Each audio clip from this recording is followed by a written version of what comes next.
கடலூர் மாவட்டம் சேத்தியாத்தோப்பு கிராம நிர்வாக அலுவலர் அலுவலக கட்டிடம் பழுதடைந்துள்ள நிலையில் அதனை இடித்து புதிய கட்டிடம் அமைக்க வேண்டும் என பொதுமக்கள் வலியுறுத்துகின்றனர். பழுது பார்ப்பது கண் துடைப்புக்காக மட்டுமே இருப்பதாகவும் இதனால் அதிகாரிகள் பாதுகாப்புடன் பணியாற்ற முடியாத நிலை தொடர்வதாகவும் அவர்கள் கவலை தெரிவித்துள்ளனர்.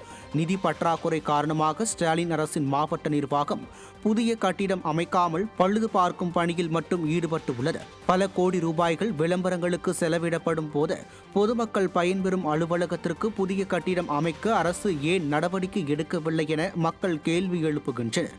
உடனடியாக புதிய கட்டிடம் கட்டாவிட்டால் அதிகாரிகளை முற்றுகையிட்டு போராட்டம் நடத்தப்படும் எனவும் அவர்கள் எச்சரிக்கை விடுத்துள்ளனர். தையல் தொழிலுக்கு வரி செலுத்த வேண்டும் என கட்டாயப்படுத்தும் மாநகராட்சி அதிகாரிகளால் வேலூர் மாவட்ட தையல் தொழிலாளர்கள் வேதனையடைந்துள்ளனர். குறைந்த வருமானத்தில் இயங்கும் தங்கள் தொழில் வரி சுமை கூடுதல் சிரமம் தருவதாக அவர்கள் புகார் தெரிவிக்கின்றனர்.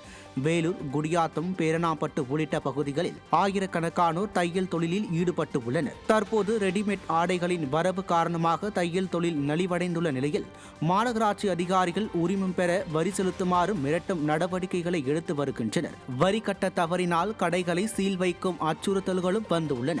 இதனால் தங்கள் வாழ்வாதாரமே கேள்விக்குறியாகி உள்ள நிலையில் தமிழ்நாடு தையற்கலை தொழிலாளர்கள் முன்னேற்ற சங்கத்தின் வழிகாட்டுதலில் தொழிலாளர்கள் மாவட்ட ஆட்சியரிடம் மனு வழங்கி தங்கள் தொழிலுக்கு உரிமம் மற்றும் வரி விதிப்பை விலக்க கோரிக்கை வைத்தனர். எங்களுடைய தையல் தொழில் நடைபெற்று கொண்டிருக்கிறது. இப்பேற்பட்ட காலத்தில் கடைகளுக்கு தொழில் வரி போடுவதற்காக அறிவித்து எங்களிடம் கேட்டுக்கொண்டிருக்கின்றார்கள். அத்தகைய செயல்பாடுகளை எங்களுக்கு ஏற்கனவே நாங்கள் இது போன்ற கோரிக்கைகளை வைத்து தள்ளுபடி செய்தது போல் மீண்டும் இந்த அரசாங்கம் எங்களுக்கு இந்த சிறு தொழிலை மனதில் கொண்டு இந்த சலுகைகளை எங்களுக்கு அறிவிக்க வேண்டும், இந்த தொழில் வரியை ரத்து செய்ய வேண்டும் என்று பணிவன்புடன் கேட்டுக்கொள்கின்றோம்.